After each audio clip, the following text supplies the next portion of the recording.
Magandang araw sa inyo mga idol. Sana walang mag-akit ng ads para ganahan pa tayong mag-upload ng mga bagong kabanata, yun lang hihihi. Ang trick ng isang 10,000 taong gulang na herb. Kabanata 741, ang kapanganakan ng herb. Naglakad ang dalawang grupo ng mga tao sa magkaibang direksyon. Pinili ni Chinyo ang Timog Silangan, habang si Lola Chin at ang iba pa ay pinili ang Silangan. Ang magkabilang panig ay tila naisip na ang kabilang partido ay isang tulala, at ang pangungutya sa kanilang mga mukha ay pareho. Chinyu, bakit ka naglalakad sa iba't ibang direksyon kasama sila? Sa sandaling ito, lumakad sina Songshan at Ancestor Guan. Tinulyapan sila ni Chinyu at sinabing, dahil mali ang direksyon nila. Nang marinig ito ni Songshan, hindi niya maiwasang mapangiti. Talaga bang iniisip mo na isa kang divination master? Maniwala ka man o hindi. Masyadong tamad si Chinyu na makipag-usap sa kanila nang walang kaparerekon. Nagkatinginan sina Songshan at Ancestor Guan at saka ngumuso. Chinyu, ito ay isang pagkakataon na pinalampas mo. Kung hindi mo makuha ang mga halamang gamot, ito ay wala sa aming negosyo. Pagdating ng oras, ikaw mismo ang magpaliwanag nito kay Ningkun. Umalis ka na rito. Inip na ikinaway ni Chinyu ang kanyang kamay. Nagpatuloy ang grupo sa paglalakad sa Timog Silangan. Sa panahong ito, si Chinyu at ang lalaking may bigot ay labis na kinakabahan. Iniskan nila ang kanilang paligid, hinahanap ang lokasyon na kanilang napag-alaman. Maya-maya, huminto silang dalawa sa tapat ng isang gubat. Ito ang lugar, sabay na sabi ng lalaking may bigot at Chinyu. Naminggalinga si Chinyu at nakitang normal ang paligid at walang kakaiba sa tanawin. Karaniwan, ang lugar kung saan ipinanganak ang 10,000 taong gulang na mga halamang gamot ay dapat magkaroon ng isang espesyal na eksena, sabi ni Chinyu na nakakunot ang noo. Alinman sa mga puno ay lumago ng labis na masigla, o sila ay napakabulok. Gayunpaman, ang lugar na ito ay masyadong normal, kaya normal na ang mga tao ay hindi man lang tumingin sa pangalawang pagkakataon. Hindi mo naiintindihan, paliwanag ng lalaking may bigot. Ayon sa aking maraming taon ng karanasan, ang ganitong uri ng pambihirang kayamanan ay iba sa mga ordinaryong kayamanan. Tila nagkamalay na sila at marunong nang magtago. Sa makatuwid, hindi magkakaroon ng anumang hindi pangkaraniwang phenomena. Ang layunin ay malito ang lahat. Bahagyang tumango si Chinyu, sumang-ayon sa lalaking may bigot.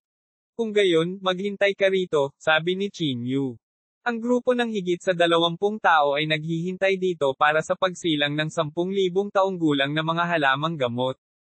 Sa kabilang banda, nakarating na rin si Lola Chin at ang iba pa sa kanilang destinasyon. Sa pagtingin sa paligid, bahagyang tumango si Lola Chin. Ang mga puno rito ay lalong mayayabong dahil sa espiritual na enerhiya na hatid ng 10,000 taong gulang na mga halamang gamot. Nakangiting sabi ni Cho Hegwang. Tumango ang lahat at nagsabi, ang tanawin dito ay talagang kakaiba sa ibang lugar. Mukhang tama si Master Cho. Dito isisilang ang 10,000 taong gulang na mga halamang gamot. Medyo nag-alala si Lola Chin.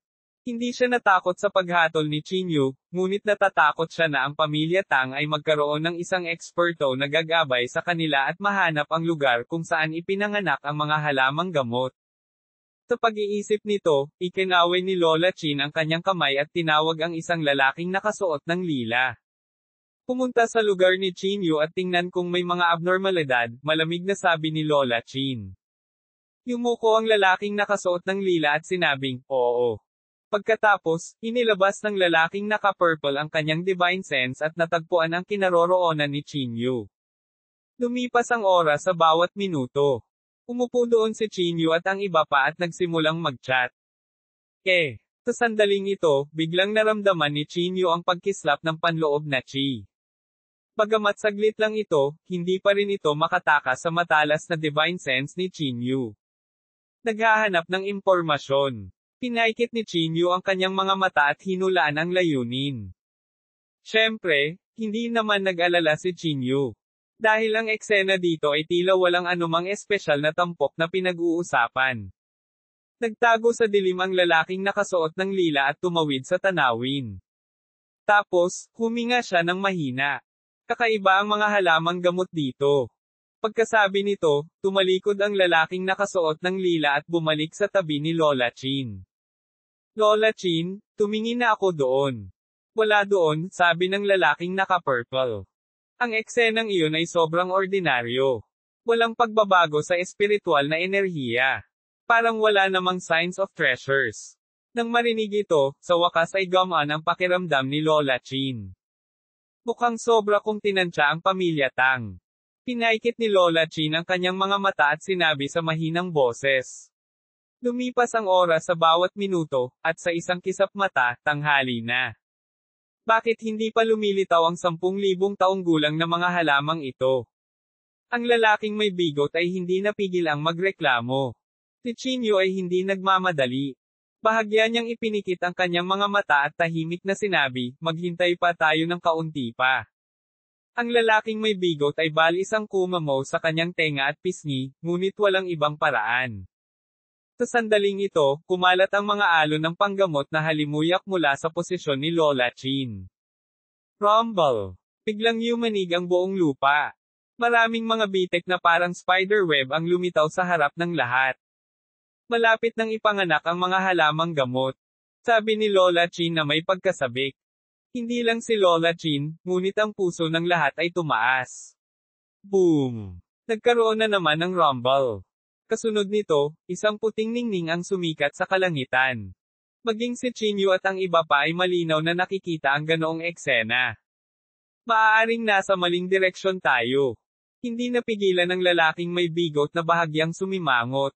Medyo nag-alala din si Chinyu. Kung tutuusin, ito ang kauna-unahang pagkakataon na sinubukan niyang idedos ang mga makalangit na sekreto, kaya hindi imposibleng magkamali siya. Boom!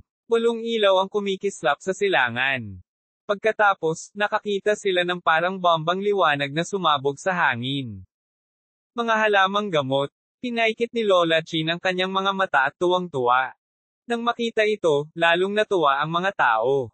Ang ilan sa kanila ay nagtaas ng kanilang mga paa at sumugod patungo sa mga halamang gamot. Pinaikit ni Lola Chin ang kanyang mga mata at ngumuso. Akin ang mga halamang gamot. Walang makakaagaw sa kanila. Pagkatapos, tumalon si Lola Chin, sinundan ng malapitan ng ilang lalaking nakasuot ng purple. Boom! Kinawayan ni Lola Chin ang kanyang kamay at pinatay ang isang martial marquee na humaharang sa kanyang daraanan.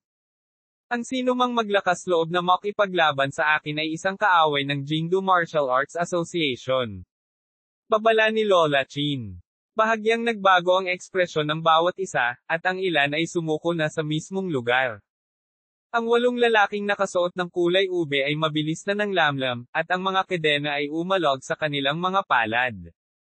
Ang mga kedena na ito ay bumuo ng isang malaking lambat, na humaharang sa landas ng lahat. Tinamantala ni Lola Chin ang pagkakataon na itaas ang kanyang kamay at kunin ang mga halamang gamot. Lumamlam ang liwanag, at isang malakristal na damo ang lumitaw sa kamay ni Lola Chin. Kinalikot ni Lola Chin ang mga halamang gamot at sinabing walang pakialam, akin ang mga halamang ito. Bagamat ayaw ng lahat, hindi sila nang ahas na saktan si Lola Chin. Lola Chin, tama ba ang deduction ko? Lumapit si Cho Hegwang at nakangiting sinabi. Pinuri ni Lola Chin, mayroon kang kakayahan. Master Cho, huwag kang mag-alala. Hindi ko nababalikan ang pangako ko. Mabilis na itinaas ni Cho Hegwang ang kanyang mga kamay at sinabing, kung gayon, salamat, Lola Chin.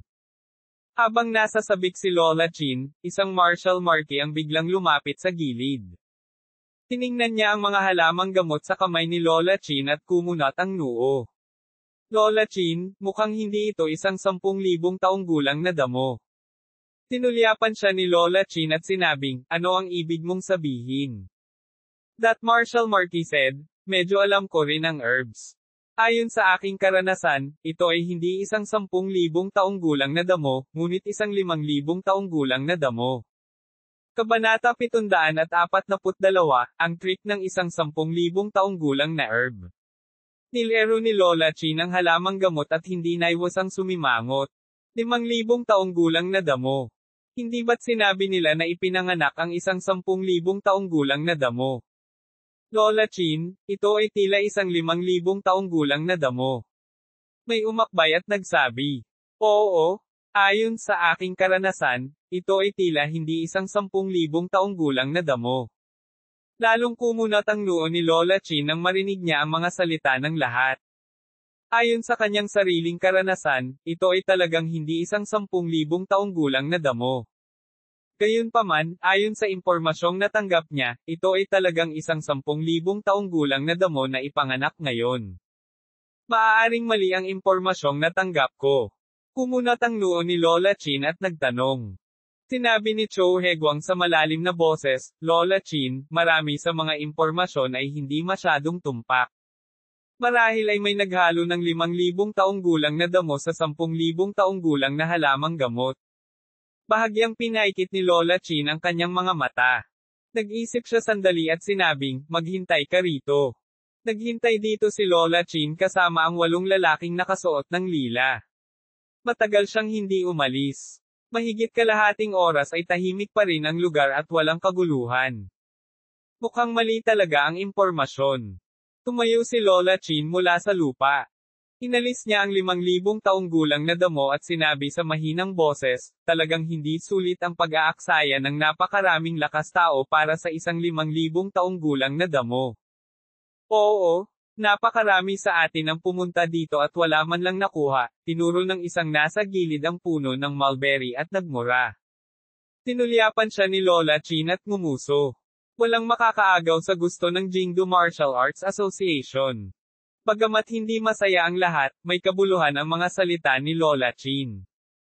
Sa mundong ito, hindi maraming tao ang makakalaban sa Jingdo Martial Arts Association. Pagkatapos ng lahat, hindi lahat ay si Chin Yu. Dahil nasa atin ang item, dapat tayong bumalik, sabi ni Lola Chin. Granny Chin, kung gayon, dapat ba akong sumama sa iyo? Naglakad si Cho Hegwang at nagtanong. Bahagyang tumango si Lola Chin at sinabing, oo, sundan mo ako pabalik sa Jingdo Martial Arts Association. Salamat, Lola Chin. Agad na tuwang-tuwa si Cho Hegwang at tuwang-tuwa na tumango. Umalis si Lola Chin sa eksena, kaya natural na walang dahilan ang iba para manatili. Sunod-sunod na umalis ang grupo ng mga tao, habang naghihintay pa rin si Chin Yu at ang iba pa sa direksyong Timog Silangan. Ngayon lang, nagkaroon ng pagsabog ng liwanag sa silangan, at nagkaroon ng malakas na halimuyak na panggamot.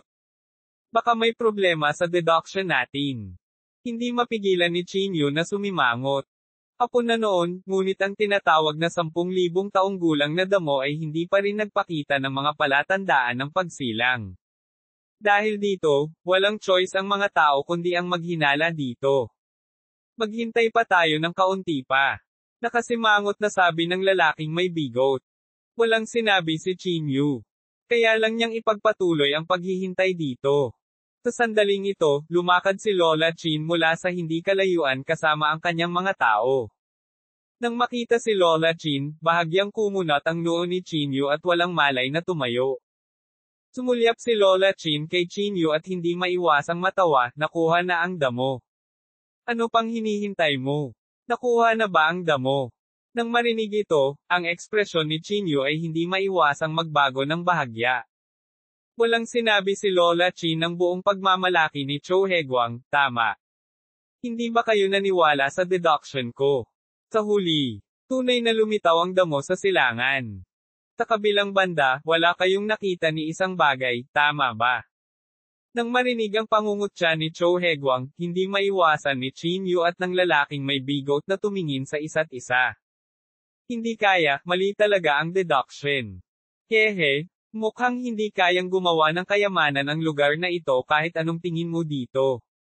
Sabi ni Cho Hegwang na may malamig na ngiti. Medyo ayaw ni Chin Yu. Malamig niyang tiningnan si Lola Chin at sinabing may walang pakialam na ngiti, nagyayabang ka ba? Kung ang bagay ay talagang ipinanganak sa silangan, paano magiging napakapayapa ang mga bagay? Paanong napakaraming tao ang papayag na alisin mo ang halamang gamot? Pinaikit ni Lola Chin ang kanyang mga mata at sinabing, munting bastard, hindi mo alam ang iyong lugar, ngunit hindi ito nangangahulugan na ang iba ay hindi alam ang kanilang lugar.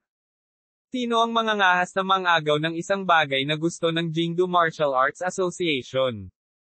Malamig na ba maantong hininga si Lola Chin? Tigilan mo na ang pagmamayabang. Kung hindi mo nakuha ang damo, hindi mo ito nakuha. Ano bang pinagyayabang mo? Tinuwanan din ni Tang mo. Bahagyang pinaikit ni Lola Chin ang kanyang mga mata at nginisyan. Little Beastard, sinusubukan mo ba akong akitin? Nanatiling tahimik si Chin Yu. Tulad ng sinabi ni Lola Chin, gusto siyang hikayatin ni Chin Yu na kunin ang damo. Kung talagang mayroon ka ng damo, ilabas ang mga ito at tingnan natin, sabi ni Chin Yu. Old Beastard? Natatakot ka na aalisin namin ito kapag inalis mo, di ba? Sabi ni Chin Yu na may walang pakialam ng ngiti. Sinabi ni Lola Chin na may malamig na tingin, okay, pagkatapos ay ipapasuko kita. Pagkatapos sabihin iyon, iniunat ni Lola Chin ang kanyang palad at isang malakristal na damo ang nahulog sa kanyang palad. Sa sandaling lumitaw ang damo, isang panggamot na halimuyak ang umatake sa kanyang mga butas ng ilong.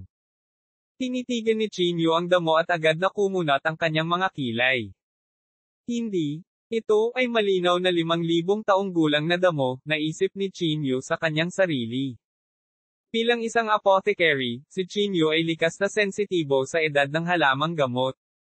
Sa isang sulyap, masasabi niyang may mali sa 10,000-year-old herb na ito. Magsasalita pa lang si Chin Yu, tahimik na hinaila ng lalaking may bigot sa gilid ang braso ni Chin Yu. Tinulyapan ni Chin Yu ang lalaking may bigot at agad na naintindihan at hindi na nagsalita pa. Little Beastard, nakita mo ba yon? Ginaya ni Cho Hegwang ang tono ni Lola Chin at sinabi. Sumulyap si Chin Yu kay Cho Hegwang at bahagyang ngumuso. Lucky. Hindi nagalit si Cho Hegwang.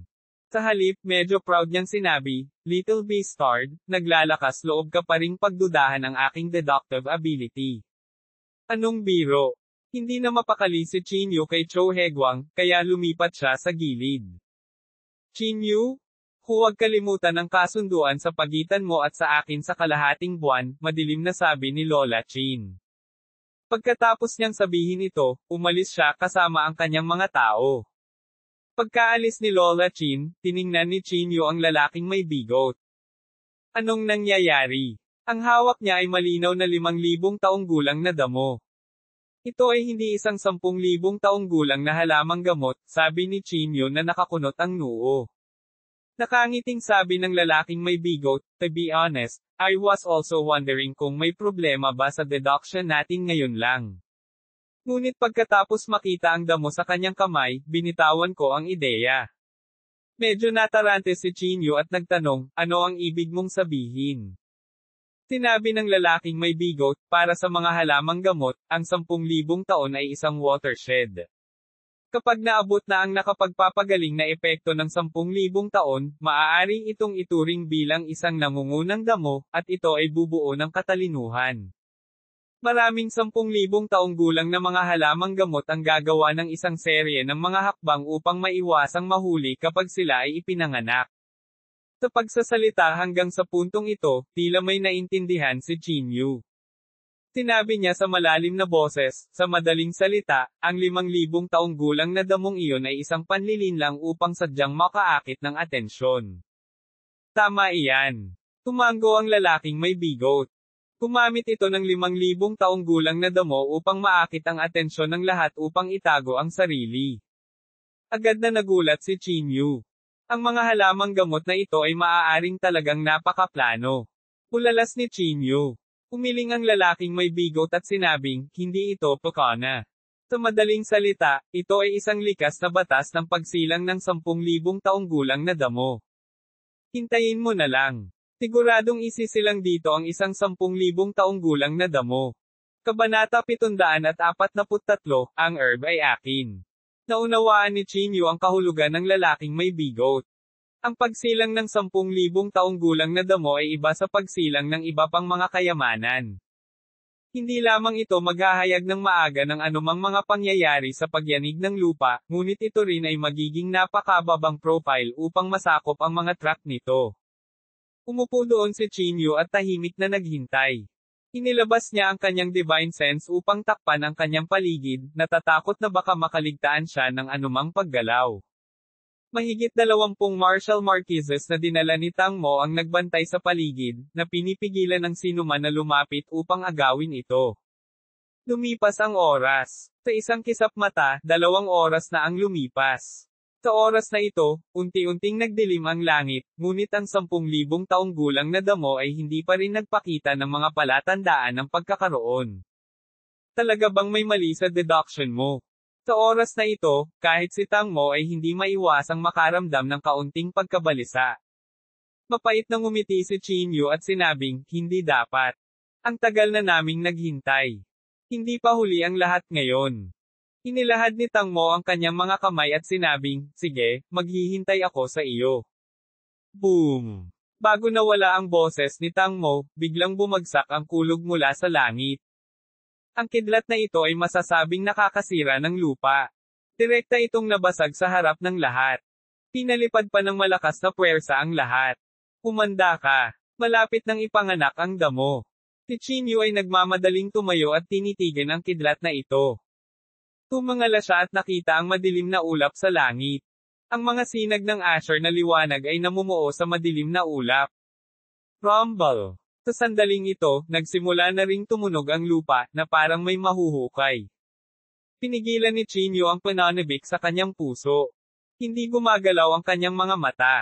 Bahagya niyang ikinuyom ang kanyang kamao, at ang kanyang panloob na chi ay nakapalibot sa kanyang katawan, handang suluhin ang damo anumang oras.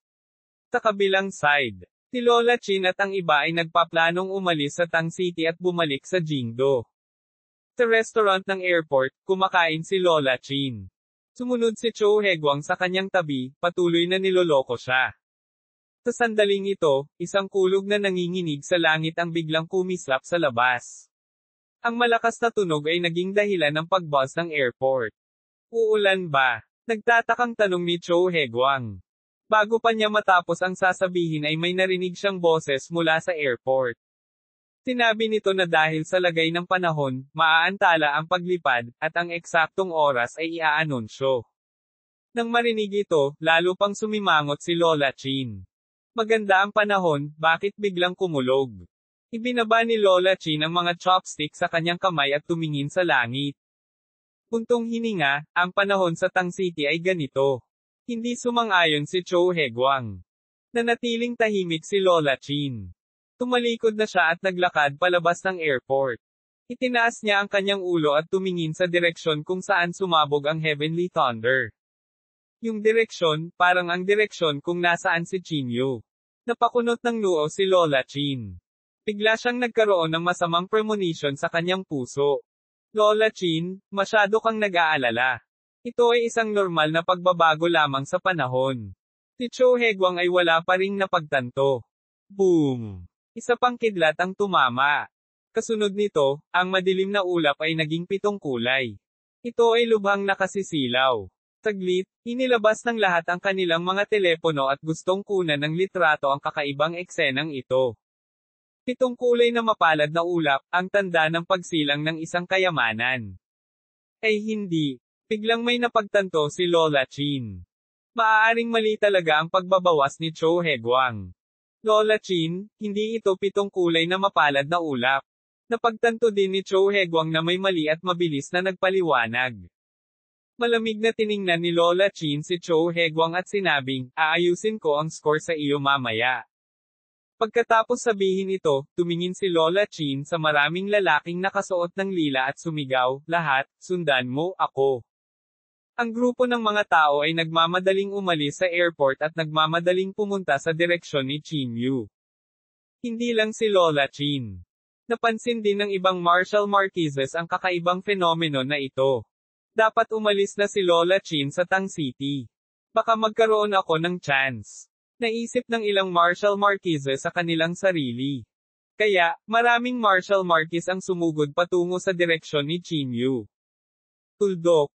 Sa sandaling ito, itinaas ni Qin Yu ang kanyang ulo at tumingin sa 7 kulay na mapalad na ulap. Nako, ang ganitong abnormal na fenomeno na itiyak na makakaakit ng atensyon ng mga martial artist at pag-aawayan nila ito. Sabi ni Chinyu na nakakunot ang noo. Ang lalaking may bigot ay hindi masyadong nag-aalala.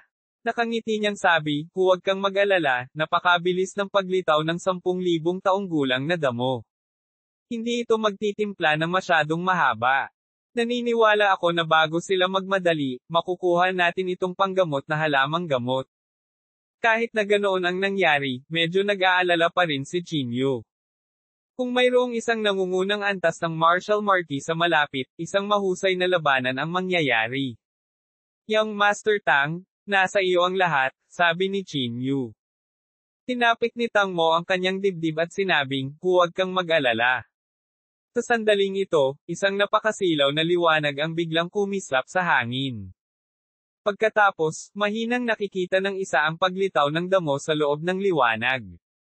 Ito na. Hindi nang ahas si Chinyu na mag-aksaya ng oras. Agad niyang pinadyak ang kanyang mga paa at binaril patungo sa damo. Ang 10,000 taong gulang na damong ito ay pag-aari ko. Sa sandaling ito, ilang mga figure ang biglang bumaril mula sa kadiliman. At ang target din nila ay ang 10,000 taong gulang na damo. Ay hindi. Agad na nagbago ang ekspresyon ni Chinyu. Hindi niya inasahan na talagang napakaraming tao ang nagtatago sa malapit. Si Chinyu ay hindi nang ahas na pag-isipan ito. Agad siyang sumugod patungo sa damo. Ads by Pop Future. Buzz. Sa sandaling ito, may biglang umatake kay Chinyu. Isang malaking palad ang tila biglang lumitaw mula sa kawalan at humawak kay Chinyu. Ganap na panimulang sagradong kamao. Malakas na sumigaw si Chinyu at agad na sumuntok. Ang palad na iyon ay agad na nabasag ng palad ni Chinyu. Akin ang damong ito. Sa sandaling ito, isa pang sinag ng liwanag ang bumaril patungo kay Chinyu ng paputok. Ang sinag ng liwanag na ito ay lubhang nagniningning at naglalaman ng lakas ng isang martial saint. Ay hindi. Armas ito ng martial saint. Ang ekspresyon ni Chinyu ay lubhang nagbago. Sa kritikal na sandaling ito, naglakad si Tang Mo na may hawak na natitiklap na pamaypay sa kanyang kamay. Iwinasiwas niya ang natitiklap na pamaypay sa kanyang kamay at diretsyong itinaboy ang lakas nitong sandata ng martial saint. Kasabay nito, sumugod din ang lalaking may bigot. Maging si Xiaoyu ay sumali sa labanan. Chinyu, pumunta ka at kunin ang damo.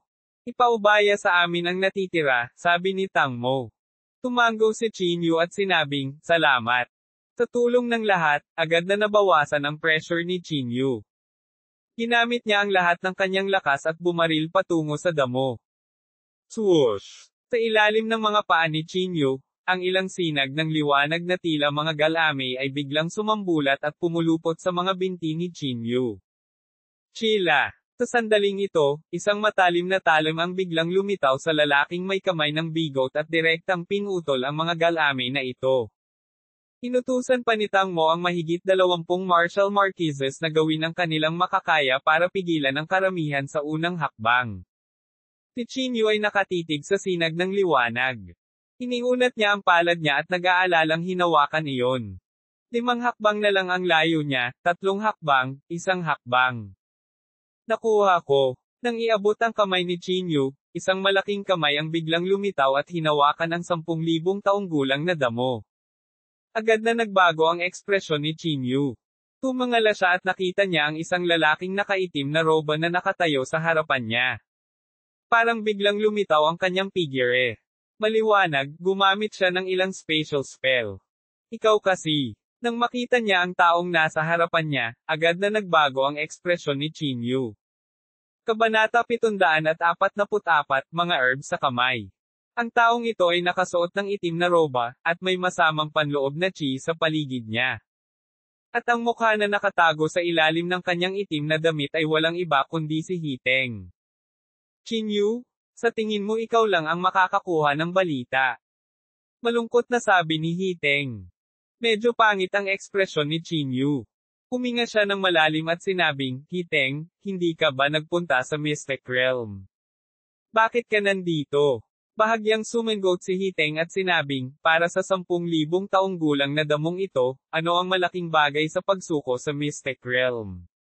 Putulin ang crap at mabilis na ibalik ang damo. Malakas na sigaw ni Tang Mo. Ang nakatiklop na pamaypay sa kanyang kamay ay nakatutok kay Hiteng, na para bang anumang oras ay sasalakay na siya. Gayunpaman, hindi natarante si Hiteng. Tinulyapan niya si Tang Mo at sinabing may walang pakialam ng ngiti, "Tang Mo, alam kong hindi karaniwan ang iyong lakas at may hawak kang sandata ng martial saint. Sa kasamaang palad, wala kang magagawa sa akin." Nang marinig niya ang mga salita ni Hiteng, biglang nagbago ang ekspresyon ni Qin Yu. Ay hindi. May special spell si Hiteng. Siguraduhin mong hindi siya makakatakas. Nagmamadaling sumigaw si Qin Yu. Gumisi si Hiteng at sinabing, "Marami kang alam, ngunit sa kasamaang palad, huli na ang lahat." Si Qin Yu ay hindi nang ahas na pag-isipan ito. Agad niyang ikinuyom ang kanyang gintong kamao at naghagis ng isang mabangis na suntok. Boom! Gayunpaman, ang suntok na ito ay dumiretso sa katawan ni Hiteng. Hehe, Qin Yu? Akin ang herb na ito. Column. Gumisi si Hiteng. Ang kanyang figure ay unti-unting nawawala, na para bang siya ay nawala sa kawalan. Napakalinaw na ang spatial magic ni Hiteng ay bumuti ng isang hakbang. Ang ekspresyon ni Qin Yu ay sobrang pangit, at ang kanyang puso ay napuno ng kawalan ng pag-asa. Kung hindi niya makuha ang damong ito, si Qin Yu ay hindi magkakaroon ng kahit kaunting pagkakataong talunin si Blackie. Hiteng. You di man be starred. Nanlaki ang mga mata ni Qin Yu sa galit. Nang si Qin Yu ay nasa kawalan ng pag-asa, ang katawan ni Hiteng ay nagsimulang muling magkatawang tao. Ang kanyang nawawalang figure ay muling lumitaw sa harap ng lahat. Kumunat ang noo ni Hiteng. Tiningnan niya ang kanyang katawan at sinabi sa mahinang boses, "Ano ang nangyayari? Hindi lang ikaw ang nakakaalam ng spatial spells." Sa sandaling ito, walang pakialam na sabi ng lalaking may bigot. Lumingon siya at nakita niya ang lalaking may bigot na may hawak na mga anting-anting. Ang mga anting-anting na ito ay dumaong sa himpapawid at kinulong ang espasyong ito. Ang lugar na ito ay parang hola, kung saan hindi makatakas ang mga spatial spells. Tuwang-tuwa si Qin Yu kaya nasa sabik niyang sinabi, "Good job." Sa hangin, napakalamig ng ekspresyon ni Hiteng. Sinubukan niyang gamitin muli ang spatial spell para makatakas, ngunit nabigo pa rin siya. Be starred. Hindi maiwasan ni Hiteng ang magmura. Pinandilatan niya ang lalaking may bigot at malamig na sinabi, "Tatandaan kita. Dahil sinira mo ang plano ko, papatayin talaga kita." Inilabas ng lalaking may bigot ang dila at ngumisi. "Halika at suntukin mo ako. Baliw ka. Maghintay ka lang." Nanlaki ang mga mata ni Hiteng. Putulin ang crap at iabot ang item. Si Qin Yu ay humakbang pasulong, at isang nakakatakot na internal chi ang agad na sumabog. Si Tang Mo at ang iba ay gumawa din ng malalaking hakbang pasulong. Sa mahigit 20 martial marquises at isang sandata ng martial saint, si Hiteng ay walang pagkakataong manalo. Bagamat ayaw ni Hiteng, kung hindi niya ibibigay ang damo ngayon, natatakot siyang mamatay siya ng walang pag-aalinlangan. Qin Yu, ituring mong maswerte ka. Kinagat ni Hiteng ang kanyang mga ngipin at inihagis ang damo sa kanyang kamay diretso kay Qin Yu. Nagmamadaling inabot ni Qin Yu at kinuha ang damo. "Qin Yu, hintayin natin." Pinalak ni Hiteng na tumakas. "Stop! Sinong nagsabing pwede kang umalis?" Isang hakbang pasulong si Qin Yu.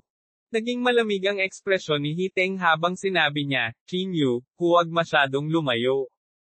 Masyadong malayo. Tanungin kita, ano ang nangyayari kay Fang Yu? Paano ko siya gigisingan?" Malakas na tanong ni Qin Yu. Kumunat ang noo ni Hiteng. Huminga siya ng malalim at sinabing, "Kailangan mo lang maghanap ng katulad na demonic beast spirit pill para magising siya." "Totoo ba iyon?" Kumunat ang noo ni Qin Yu. "Totoo," sabi ng lalaking may bigot sa gilid. Tumango si Qin Yu. Pagkatapos, malamig niyang tiningnan si Hiteng at sinabing, "Hiteng, marami kang nagawang masama at maraming beses mong sinira ang mga plano ko. Kung hindi kita papatayin ngayon, hindi ito kukonsentihin ng langit." Malamig na tiningnan ni Hiteng si Qin Yu at sinabing, "Qin Yu, determinado ka bang gawin iyon?" Gumisi si Qin Yu at sinabing, "Ano sa palagay mo? Ilang beses mo na akong sinubukang patayin. Bakit ka ba nagsasalita ng ganyan ngayon?" Hayaan mo akong gawin ito. Hindi nag-aksaya ng anumang salita si Tang Mo. Agad niyang inactivate ang folding fan sa kanyang kamay at nilaslas ito patungo kay Hiteng. Isang tipak ng panloob na chi ng Martial Saint ang direktang sumugod kay Hiteng. Pagharap sa sandata ng Martial Saint, si Hiteng ay walang mapagtataguan. Boom! Sa ilalim ng pag-ataking ito, ang kalahati ng katawan ni Hiteng ay direktang nabasag. Agad na napuno ng dugo ang katawan niya. Siya ay tumingin lubhang nakakatakot. Napadama sa sakit si Hiteng. Pinandilatan niya si Chinyu at sinabing, "You demon bastard. Hindi kita bibitawan." Gumisi si Chinyu. Depende yan kung may chance ka pang mabuhay. Nang akmang kikilos na si Chinyu, biglang naging itim na ilaw si Hiteng at mabilis na tumakbo sa malayo. Malamig na bumantong hininga si Chinyu. Gusto mong tumakbo? Sa panaginip mo. Inactivate ni Chinyu ang shrinking ground into an inch technique. Akmang hahabulin siya nito ay hindi naiwasang magbago ang kanyang ekspresyon. Malinaw niyang naramdaman na may ilang panloob na chi ng martial marquee na sumusugod mula sa dilim. Tumigil ka sa paghabol. May darating, sabi ng lalaking may bigot. Ang pinakamahalagang bagay ngayon ay protektahan ang 10,000 taong gulang na damong ito, sabi din ni Tang Mo. Isang beses ko lang ma-activate ang Martial Saint weapon. Mas mabuting mag-ingat. Tumingin si Chinyu sa direksyon na iniwan ni Hiteng at hindi niya maiwasang magmura, "Di man, nakatakas na naman siya." "Tere na," sabi ng lalaking may bigot. Napaungol si Chinyu. Hindi na siya nagsalita pa at agad na tumalikod para umalis. Hindi nagtagal pagkaalis ni Chinyu at ng iba pa, dumating si Lola Chin at ang iba pa sa pinangyarihan. Pinagmasdan niya ang paligid at pinagmasdan ang mga bahid ng dugo sa lupa. Lalong naging hindi magandang tingnan ang kanyang ekspresyon. Pagkatapos, huminga ng malalim si Lola Chin at naramdaman ang panggamot na halimuyak sa hangin. Ito, talaga ang lugar kung saan ipinanganak ang 10,000 taong gulang na damo. Malamig na sabi ni Lola Chin. Nang matapos siyang magsalita, malamig na tumingin si Lola Chin kay Cho Hegwang. Isang bakas ng gulat ang sumilay sa mukha ni Cho Hegwang. Nagmamadali niyang ipinaliwanag, "Lola Chin, ito. Aksidente ito. Hindi ko inaasahan na 2 halamang gamot ang isisilang ng sabay. Hindi mo inaasahan. Saka ano ang kailangan ko sa iyo?" Ang katawan ni Lola Chin ay biglang naglabas ng napakalamig na nakamamatay na internal chi. Matapos maramdaman ang nakamamatay na internal chi na ito, si Cho Hegwang ay lalong nataranta.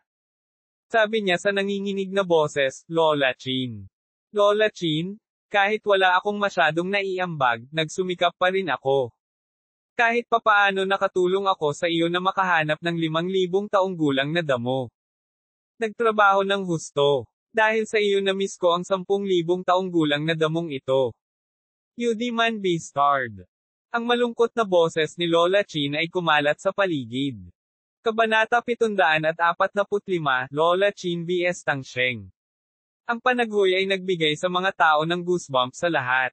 Gusto pa rin magpaliwanag ni Cho Hegwang, ngunit hindi siya binigyan ng pagkakataon ni Lola Chin. Direkta niyang itinaas ang kanyang palad at sinampal ang ulo ni Cho Hegwang. Basag. Ang sampal ay direktang nabasag ang ulo ni Cho Hegwang. Malungkot ang ekspresyon ni Lola Chin habang mahigpit na nakadikit ang kanyang mga ngipin. "Lola Chin, ano ang dapat nating gawin ngayon?" Tanong ng isang lalaking nakasuot ng purple. Huminga ng malalim si Lola Chin at sinabing, "Ang 10,000 taong gulang na damo ay napakahalaga. Hindi tayo pwedeng sumuko ng ganon-ganon lang. Sumunod ka sa akin sa tangklan at hilingin ito." Malamig na sabi ni Lola Chin. Sumimangot ang lalaking nakasuot ng purple sa tabi niya at sinabing, "Granny Chin, ang tangklan ay hindi dapat pabayaan." Palihim umano silang nakabuo ng sarili nilang puwersa at nag-alaga ng ilang martial marquises. Bukod dito, marami silang elder. Tinulya pa ni Lola Chin ang lalaking nakasuot ng lila at hindi napigilan ang pagngangalit ng kanyang mga ngipin at sinabing, paano napunta si Kuexi sa kanyang trabaho. Talagang pinahintulutan niya ang pamilya Tang na umunlad sa ganoong sukat. Kung tutuusin, ang Tang City ay nasa hangganan. Walang magawa si Pangulong Ko tungkol dito, walang magawa ang lalaking nakasuot ng lila. Ang Jingdo Martial Arts Association ay umasa sa lokal na asosasyon upang pangasiwaan ito. Gayunpaman, ang lokal na asosasyon ay karaniwang nakikipagsanib puwersa sa mga lokal na aristokratikong pamilya. Nangangahulugan din ito na ang Jingdo Martial Arts Association ay walang paraan upang makagambala sa mga lokal na pamilya ng martial arts. Puntahan mo at subukan mo. Bibigyan ko sila ng sapat na kabayaran, malamig na sabi ni Lola Chin. Ang isang tangkay ng 10,000 taong gulang na damo ay napakahalaga, ngunit para kay Lola Chin, ang pinakamahalagang bagay ay ang halamang gamot ay hindi mahuhulog sa mga kamay ni Chinyu. Tuldok tuldok tuldok. Sa oras na ito, si Chinyu ay nagmamadaling bumalik sa pamilya tang kasama si Tang Mo at ang iba pa. Chinyu? Maaari kang manatili dito ng payapa, tinapit ni Tang Mo ang kanyang dibdib at sinabi. Tumango si Chinyu at sinabing, Young Master Tang, maraming salamat. Ang pabor na ito. Sige, hindi na kailangang magsabi pa, pinutol ni Tang Mo si Chinyu. Sa sinabi nito, hinding-hindi makakalimutan ni Chinyu ang kabaitan ng pamilya Tang. Kaya naman, tumayo siya at sinundan si Tang Mo upang makita si Tang Sheng. Ang dahilan kung bakit handang tumulong si Tang Sheng kay Chinyu ay dahil din sa potensyal ni Chinyu. Sa paglipas ng mga taon, mabilis na umunlad ang pamilya Tang.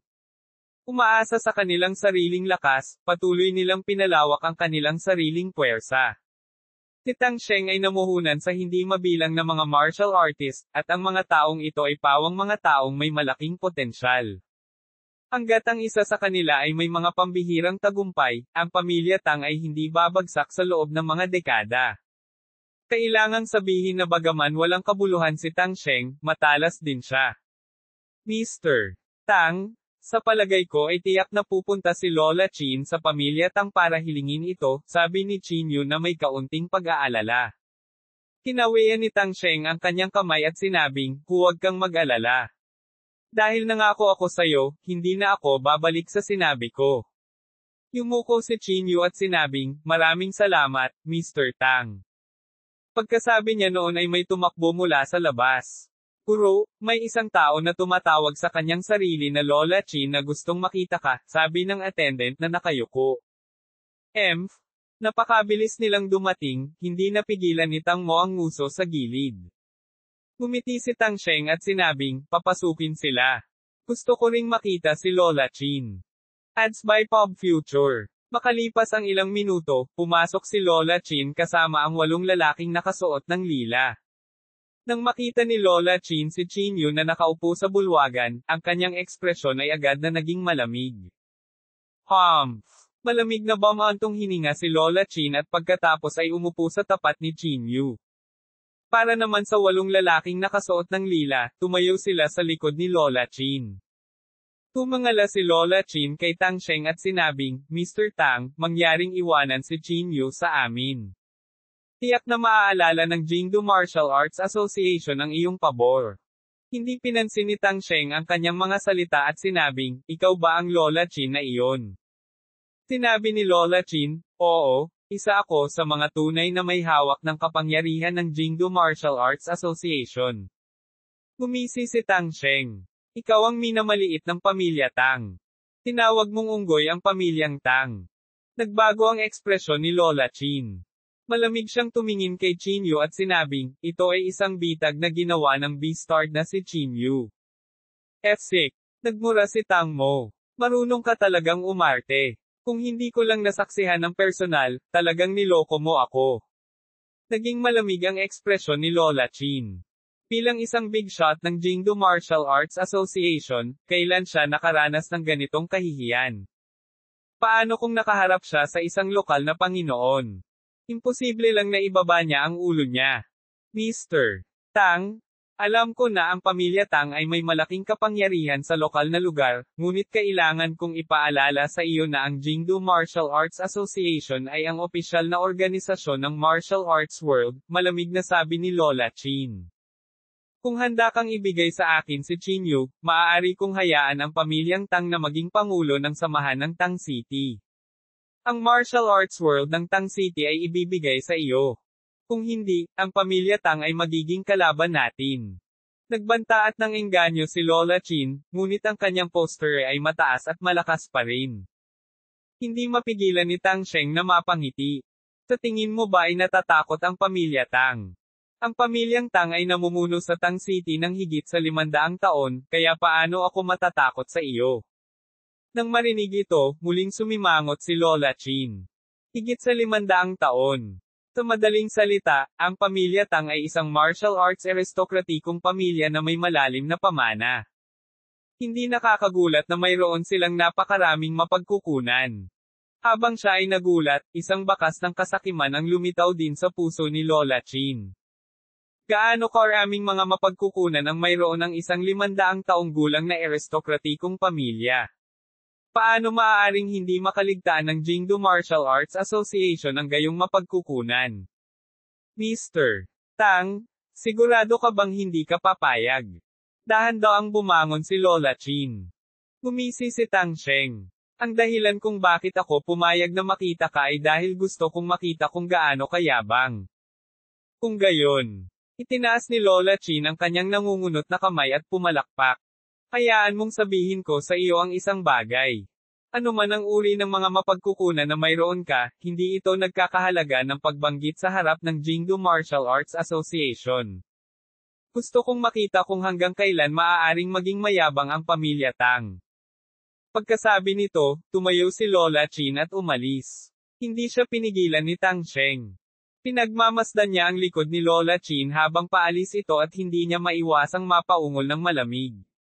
Paano kung Jingdo Martial Arts Association? Hindi ako natatakot sa kanila sa Tang City. Si Chin Yu, sa kabilang banda, ay nagsabi na may kaunting pag-aalala, Mr. Tang, ang Jingdo Martial Arts Association ay talagang hindi dapat pabayaan. Mas mabuting mag-ingat ka. Kinawian ni Tang Sheng ang kanyang kamay at sinabing, hindi ako mangangahas na saktan sila sa ibang lugar, ngunit sa Tang City, wala sila. Chin Yu, pumunta ka sa pag-iisa sa kapayapaan. Wala silang magagawa sa iyo, tinapik ni Tang Mo ang kanyang dibdib at sinabi. Tumayo si Chin Yu at muling yumuko para ipahayag ang kanyang pasasalamat. Ang pamilya Tang ay matagal nang nag-ayos ng silid para kay Chin Yu at sa iba pa. Napakalaki ng silid at may malawak na patio. Ang pamilyang Tang ay ang lokal na emperador ng Tang City, ang lalaking may bigot ay hindi napigil ang mapabuntong hininga. Tumango si Chin Yu at sinabi, nararamdaman ko na ang Jingdo Martial Arts Association ay hindi hahayaang magpahinga ng ganoon kadali ang bagay na ito.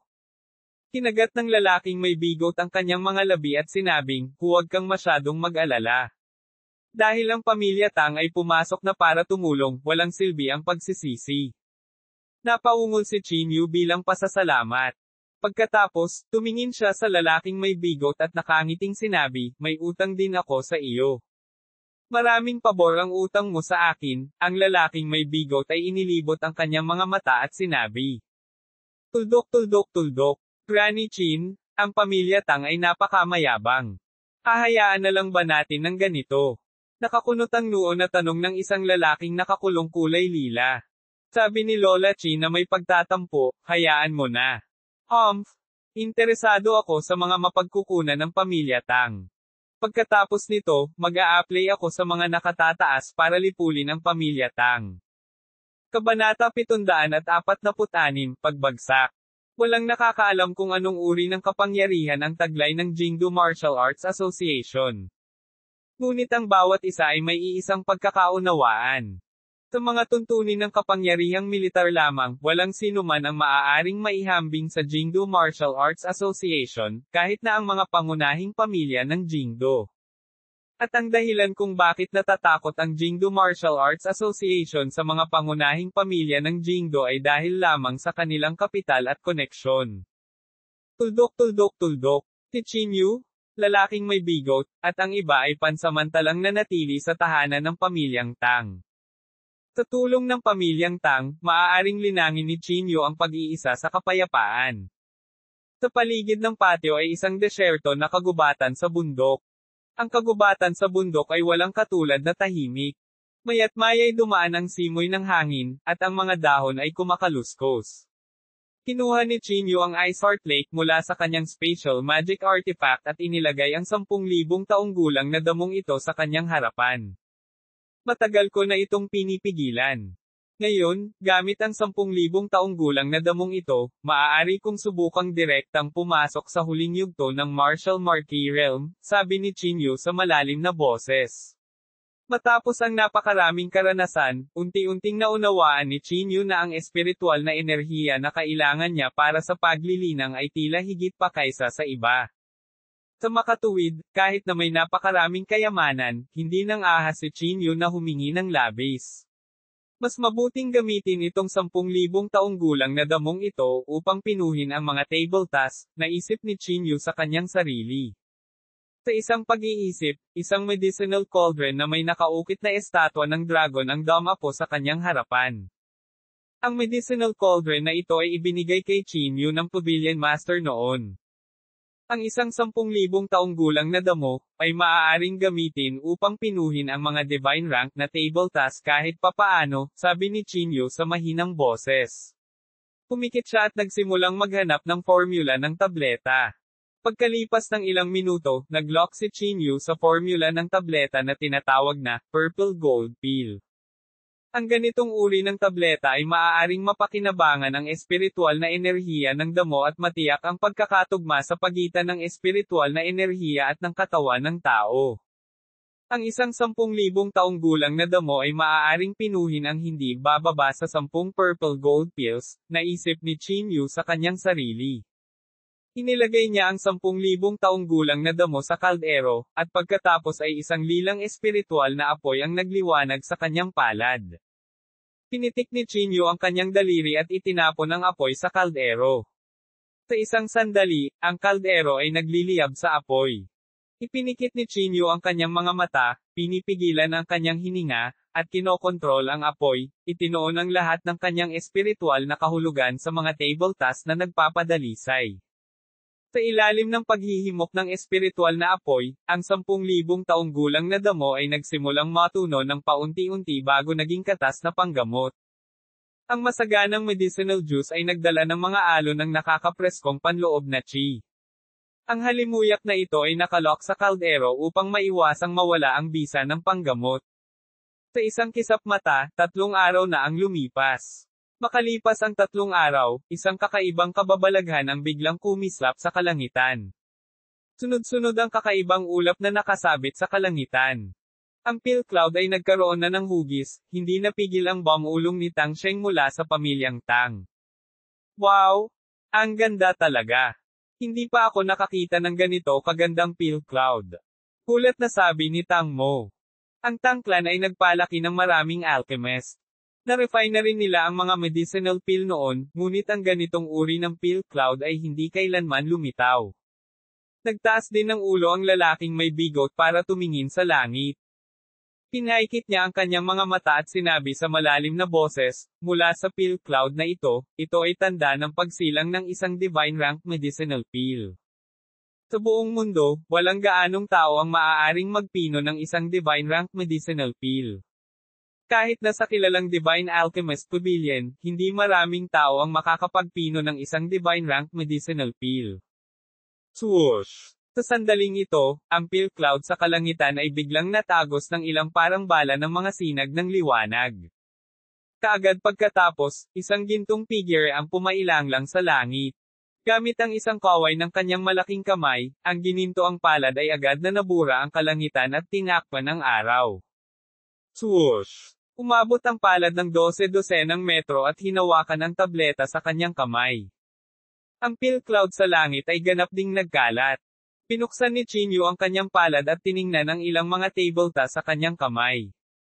6 na table tasks lang. Kumunat ang noo ni Chinyu.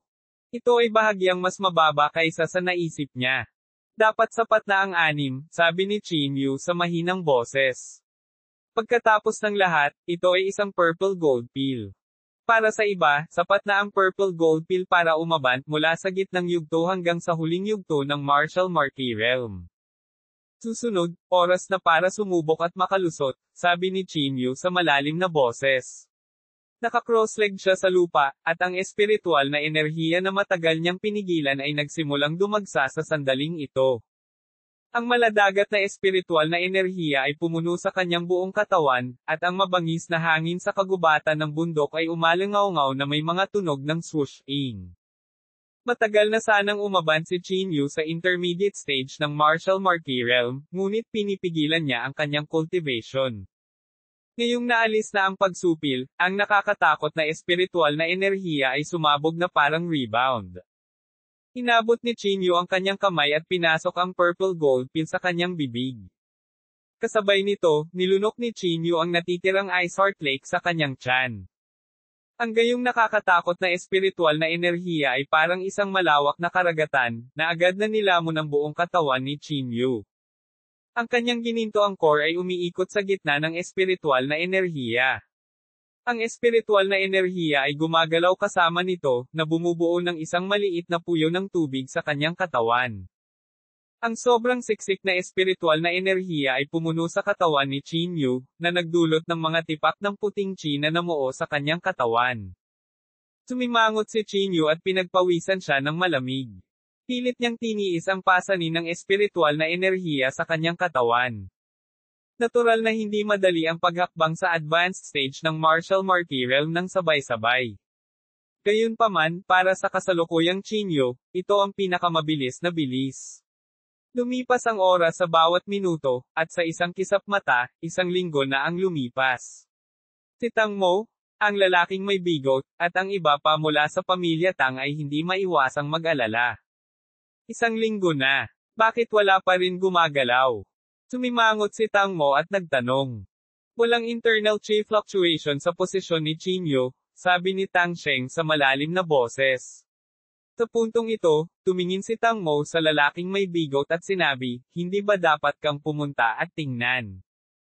Ang lalaking may bigot ay umiling at sinabi ni Chinyu na hindi siya papayag na may lumapit sa kanya sa panahon ng kanyang closed-door cultivation. Sinabi niya na natatakot siya sa anumang aksidente. Pupunta ako at titingnan, tumayo si Xiaoyu at sinabi. Ang lalaking may bigot ay nagmamadaling pinigilan si Xiaoyu at umiling. Hindi mangyayari iyon. Sinabi sa akin ni Chinyu bago siya pumasok sa closed-door cultivation na dapat kitang bantayan kahit anong mangyari. Kumunat ang noo ni Xiaoyu. Nakatingin ang magagandang mata niya sa lalaking may bigot na may bahid ng panlalamig. Ang lalaking may bigot ay nanginginig at walang malay na napaatras ng 2 hakbang. Kahit na matagal na silang magkasama, ang lalaking may bigot ay puno pa rin ng takot kay Xiaoyu. Magpapadala ako ng isang tao upang tingnan, sabi ni Tang Mo sa oras na ito. Ikinaway ng lalaking may bigot ang kanyang kamay at sinabing, kalimutan mo na ito, pupunta ako. Habang nagtatalo pa ang iilan sa kanila, biglang sumibol ang maliwanag na liwanag mula sa malayong bundok. Ang liwanag ay tumama sa buong kagubatan ng bundok at isang malakas na epekto ang tumama sa lahat ng direksyon. Parang dinanas ng sakuna ang buong kagubatan sa bundok.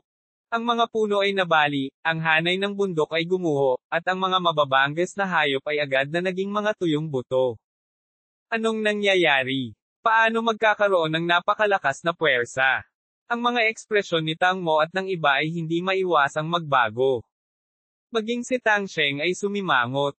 Bagamat lahat sila ay nasa martial marquee realm, nakaramdam pa rin sila ng matinding pang-aapi. Talaga bang nagmumula ang puwersang ito sa katawan ni Chinyu? Naalarma na bulalas ni Tang Mo. Ang lalaking may bigot sa tagiliran ay nagsabi sa malalim na boses, mayroong pakiramdam ng pang-aapi kahit sa malayo. Kung magkalapit tayo, takot akong madurage tayo sa putik. Ito ba ang dahilan kung bakit hindi tayo papayagan ni Chinyu na magkalapit? Kabanata 747, di ba sabi ko sa iyong umalis ka mabilis? Pagtingin sa eksenang ito, lahat ay napabuntong hininga. Hindi nila alam kung ano ang nangyari, ngunit alam nila na ang tagumpay ni Chinyu sa pagkakataong ito ay tiyak na hindi simple.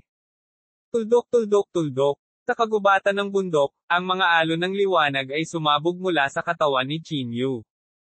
Ang liwanag na ito ay minsan nakasisilaw, minsan ay pinipigilan, at mukhang isang landscape painting. Ang panloob na chi sa kanyang katawan ay mabilis ding tumataas, mula sa unang yugto ng Martial Marquee Realm hanggang sa gitnang yugto. Level 5, Level 6, Level 7.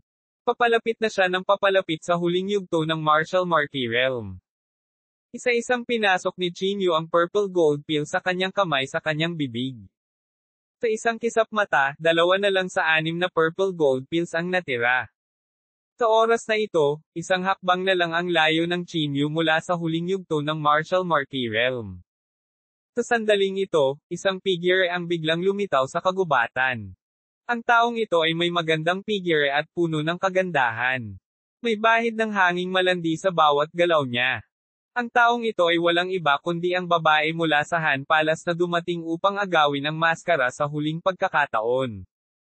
Sabi ko hindi kita bibitawan, pinaikit ng babaeng ito ang mga mata. Tinitigan niya si Chinyu, na naka-cross-legged, at may bakas ng hangarin na pumatay sa kanyang mga mata.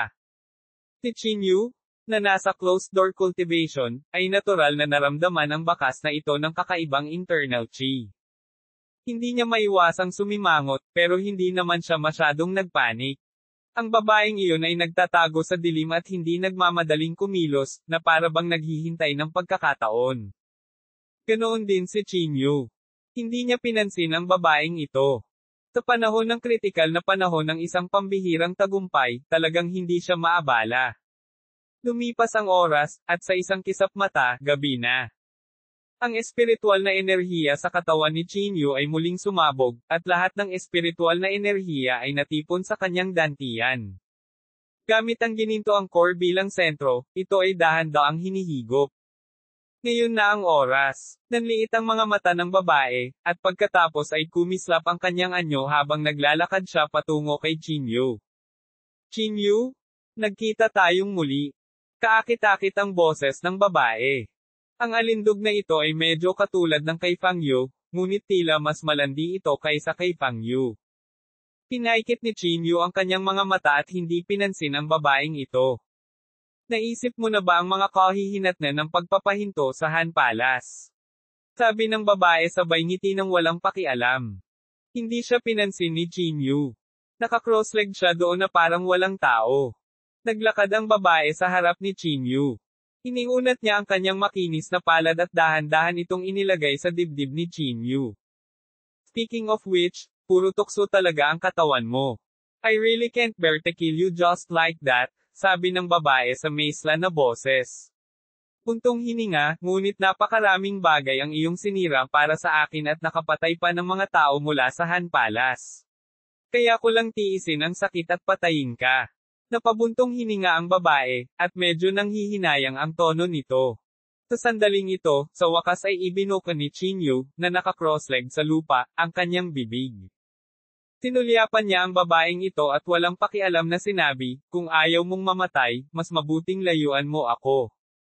O talaga, bakas ang pagkagulat sa mga mata ng babae. Ang kanyang mga mata ay kurbatang habang sinasabi sa isang maisla na boses, you even dare to threaten me now. Nalulungkot talaga ako. Ang boses ng babaeng ito ay tila naaapektuhan ang banal na pakiramdam ng isang tao, na nagdadala ng napakalakas na alindog. Kung ang divine sense ng isang tao ay hindi sapat na malakas, malamang na bigla siyang makulam. Ngunit para kay Chinyu, wala itong gaanong silbi. Pilasan mo at umalis ka. Ayokong patayin ka ng ganoon lang, walang pakialam na sabi ni Chinyu. Ngumiti ng nakakaloko ang babae at sinabing, natatakot ako. Gusto ko talagang makita kung paano mo ako papatayin.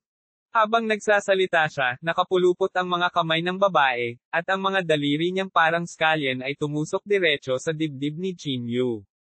Nang malapit nang dumampi ang mga daliri sa dibdib ni Chinyu, isang gintong liwanag ang biglang sumibol mula sa katawan ni Chinyu. Ang ginintoang liwanag na ito ay walang katulad na kapangyarihan, at kasama si Chinyu bilang sentro, mabilis itong tumakas sa lahat ng direksyon. Biglang nagbago ang ekspresyon ng babae. Atras na sana siya nang maalis ang puwersang ito. Ang kanyang maselang katawan ay agad na pinalipad. Isang subo ng sariwang dugo ang bumulwak sa kanyang bibig. Nagbago ang ekspresyon ng babae. Pinunasan niya ang dugo sa gilid ng kanyang bibig at napabulalas, paano ito posible? Nang makita niyang nawawala ang ginintoang liwanag sa katawan ni Chinyu, lalong naging pangit ang ekspresyon ng babae. Tumayo siya mula sa lupa at malamig na sinabi, mukhang hindi kita kayang panatilihin. Kailangan kitang patayin sa lalong madaling panahon. Habang nagsasalita siya, sinisingil muli ng babae si Chinyu.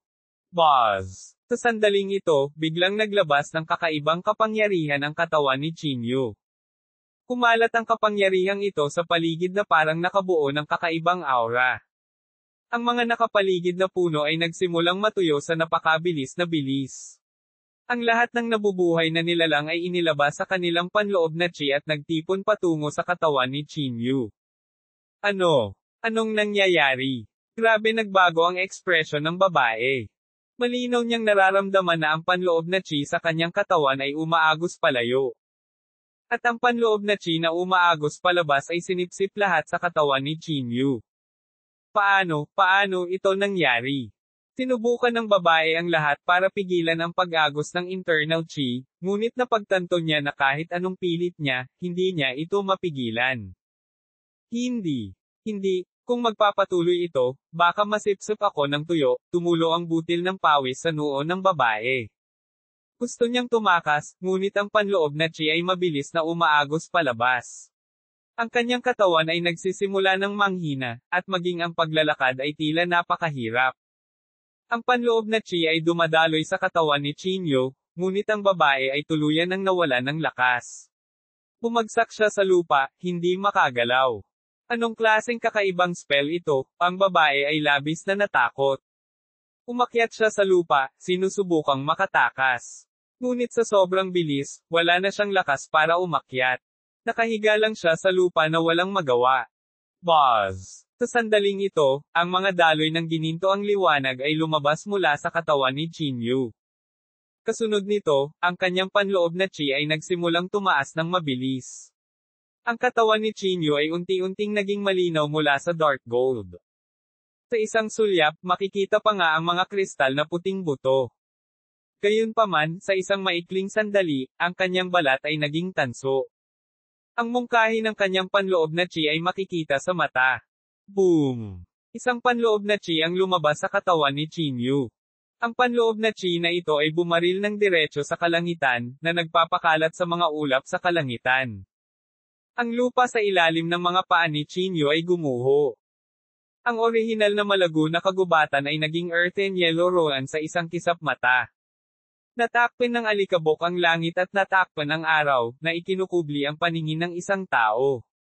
Ang malakas na puwersang ito ay yumanig sa napakahinang babae hanggang sa nabuhusan siya ng dugo. Ang kanyang damit ay basag-basag, na nagpapakita ng kanyang makatarungang laman. Unti-unting kumalat ang alikabok, at unti-unting bumalik sa kalmado ang paligid. Isang figure ang dahan-daang lumakad mula sa hindi kalayuan. Si Chinyu iyon. Kalmado ang ekspresyon niya. Kahit na pinigilan ang kanyang panloob na chi, may malakas at mapang-ipong pakiramdam na nagmumula sa kanyang katawan. Diba sabi ko sa'yo umalis ka agad? Lumakad si Chinyu sa harap ng babae at nakonsensyang sinabi. Kabanata 748, ang lihim ng Han Palace. Ang katawan ni Chinyu ay may bahagyang nakikitang pang-aapi. Ang mapang-ipong pakiramdam na ito ang naging dahilan ng pagpanik ng ekspresyon ng babaeng ito. Gayunpaman, sa sandaling ito, ang kanyang buong katawan ay walang kahit katiting na lakas. Siya ay naging isang isda na naghihintay na katayin. Anong gusto mong gawin? Medyo takot na sabi ng babae. Sinabi ni Chinyu na may mahinang ngiti, huwag kang mag-alala. Hanggat masunurin kang tumulong, ginagarantiya ko na hindi kita papatayin. Magtulungan. Tumaas ang kilay ng babae at nakangiting sinabing, ang mga lalaki ay napakasama. Tinatanggihan mo ako kapag inalok ko ang sarili ko, pero gusto mong pilitin. Gumisi si Chinyu. Nag-o-overthink ka. May itatanong lang ako sa'yo. Pwede ka na lang humiga dito ng masunurin. Kumunat ang noo ng babae at sinabing, may itatanong. Ano ang gusto mong itanong? Hindi siya pinansin ni Chinyu at bahagyang kinuyam ang kanyang kamao, naramdaman ang masaganang kapangyarihan sa kanyang katawan. Sa wakas ay nakapasok na ako sa huling yugto ng Martial Marquee Realm. Napabuntong hininga si Qin Yu. Ang agwat sa pagitan ng dalawang yugto ay hindi mailalarawan. Nagkaroon ng mundo ng pagkakaiba sa pagitan ng unang yugto ng Martial Marquee Realm at ang huling yugto ng Martial Marquee Realm. Ang kasalukuyang Qin Yu ay hindi natatakot sa rurok ng Martial Marquee Realm. Sa magulong katawan, instinct lang na lumaban sa mga nasa mas mataas na antas. Hindi lamang ako nakatungtong sa huling yugto ng Martial Marquee Realm, ngunit naintindihan ko rin ang isang spell, sabi ni Qin Yu sa mahinang boses. Spell. Anong spell? Tanong ng babae na nakakunot ang noo. Tinulyapan siya ni Qin Yu at sinabing, isang spell na maaaring sumipsip ng espiritual na enerhiya ng kalikasan. Bahagyang nagbago ang ekspresyon ng babae, at napabulalas siya. Ang pagkawala ng aking panloob na Qi ngayon ay dahil sa spell na ito. Tama iyan. Tumango si Qin Yu. Medyo masakit na sinabi ng babae, nagtanim ako ng 12 taon, pero sinira mo talaga ang pundasyon ko. Huwag kang mag-alala. Ikinaway ni Qin Yu ang kanyang kamay. Nalaman ko lang ang spell na ito, kaya hindi ito masyadong exaggerated. Ang panloob na Qi sa iyong katawan ay maaaring mabawi pagkatapos ng isang panahon ng pahinga. Bagamat ganoon ang nangyari, puno pa rin ng pag-aalala ang babae. Si Qin Yu ay hindi mapakali sa kanya. Hinawakan niya ang kanyang baba at sinabi sa mahinang boses, ano ang dapat na pangalan ng spell na ito. Tumayo siya roon at nag-isip ng matagal. Pagkatapos, tinapot niya ang kanyang ulo at sinabing, tatawagin ko na lang itong Divine Devouring Technique. Hindi napigilan ng babae ang mapangiti. Pagkatapos ng mahabang pag-iisip, nakaisip ka ng ganyang pangalan. Ang Divine Devouring Technique, maaari ba itong maging mas pangit? Sumulyap si Qin Yu sa kanya at sinabing, nasa kamay ko ka na. Napakadali para sa akin na patayin ka. Kung gusto kong mamuhay ka ng isang buhay na mas masahol pa kaysa sa kamatayan, mas madali ito. Nagbago ang ekspresyon ng babae. Kinagat niya ang kanyang mga ngipin at sinabing, mas mabuting huwag kang kumilos ng walang ingat. Kung hindi, hindi ka pababayaan ng Han Palace. Yumuko si Qin Yu at nginisyan. I hate people who threatened me the most of my life. Naiintindihan mo ba? Ibinuko ng babae ang kanyang bibig at saglit na hindi naglakas loob na magsalita. Simula ngayon, sasagutin mo kung ano ang itatanong ko sa iyo. Kapag nalaman kong nagsisinungaling ka, papatayin kita ng walang pag-aalinlangan, malamig na sabi ni Qin Yu. Kinagat ng babae ang kanyang labi at sinabing, sabihin mo sa akin. Anong pangalan mo? Tanong ni Qin Yu. Malamig na sinabi ng babae, Zhang Yiju. Anong organisasyon ang Han Palace na iyong binanggit? Patuloy na tanong ni Qin Yu. Sa pagsasalita tungkol sa Han Palace, buong pagmamalaki ni Zhang Yiju, ang ating Han Palace ay isang sekta na naipasa sa libu-libong taon. Ito ay hindi isang bagay na maaaring pukawin ng walang kabuluhang mga taong tulad mo. Isang sekta na naipasa sa loob ng 1,000 taon. Hinawakan ni Qin Yu ang kanyang baba. Gaya ng inaasahan, marami pa ring nangungunang sekta ang naipasa sa mundong ito. Ano ang lakas ng sect master mo? Isang martial saint. Tanong ni Qin Yu na may pagdududa. Bahagyang bumantong hininga si Zhang Yiju. Bagaman hindi pa naging martial saint ang sect master natin, close pa rin siya. Isang hakbang na lang siya. Oh, nakahinga ng maluwag si Qin Yu. Hanggat hindi siya isang martial saint, kung gayon magiging madali ang pakikitungo sa kanya. Isang sekta na naipasa sa loob ng 1,000 taon, ngunit ang sect master ay nasa tuktok lamang ng Martial Marquee Realm. Sabi ni Qin Yu na may halong panunuya. Gumisi si Zhang Yiju. Ang alam mo lang ba tungkol sa rurok ng Martial Marquee Realm? Hayaan mong sabihin ko sa iyo, naroon pa rin ang Consummate Realm sa itaas ng peak ng Martial Marquee Realm. At sa itaas ng Consummate Realm, nandoon pa ang Half-Step Martial Saint Realm. Ang pagkakaiba sa pagitan ng bawat kaharian ay parang pagkakaiba ng ulap at putik. Talagang hindi ito isang bagay na maiisip mo. Tinampal ni Qin Yu ang kanyang ulo. Talagang nakalimutan na niya ang tungkol sa kalahating hakbang na Martial Saint Realm. Sa madaling salita, ang sect master mo ay isang half-step martial saint. Tanong ni Qin Yu. Ibinuka ni Zhang Yijo ang kanyang bibig at malamig na ngumuso. Hindi, ang sect master natin ay nasa consummate stage na. Hindi rin iyon kahanga-hanga. Gumisi si Qin Yu. Mas mabuting huwag mong bastyusin ang sect master natin. O kung hindi, o ano, pinaikit ni Qin Yu ang kanyang mga mata at sinabi. Kinagat ni Zhang Yijo ang kanyang mga ngipin at ngumuso. Ano pa ba ang itatanong mo? Huling tanong. Tumayo si Qin Yu. Ano ang layunin ng pag-agaw mo sa maskara? Medyo naging malamig ang boses ni Qin Yu. Bahagyang sumimangot si Zhang Yijo at umiling siya. Hindi ko alam. Sa madaling salita, sinabi ng aming sect master na ang maskara na ito ay napakahalaga. Dapat nating makuha ang maskara na ito kahit anong mangyari. Patuloy na nagtanong si Qin Yu, kung gayon, sinabi ba ng iyong sect master kung ano ang gamit ng maskara na ito? O paano dapat gamitin ang maskara na ito? Umiling si Zhang Yijo at sinabing, hindi ko alam. Hindi sinabi ni sect master. Napabuntong hininga si Qin Yu at sinabi sa mahinang boses, walang kapaki-pakinabang na impormasyon. Sayang ka talaga. Palihim na kinagat ni Zhang Yijo ang kanyang mga ngipin at medyo galit na sinabi, nasa tuktok na ako ng Martial Marquis Realm. How dare you call me trash? Hindi sumagot si Qin Yu. Inabot niya ang kanyang kamay at hinawakan ang kwelyo ni Zhang Yijo, itinaas siya.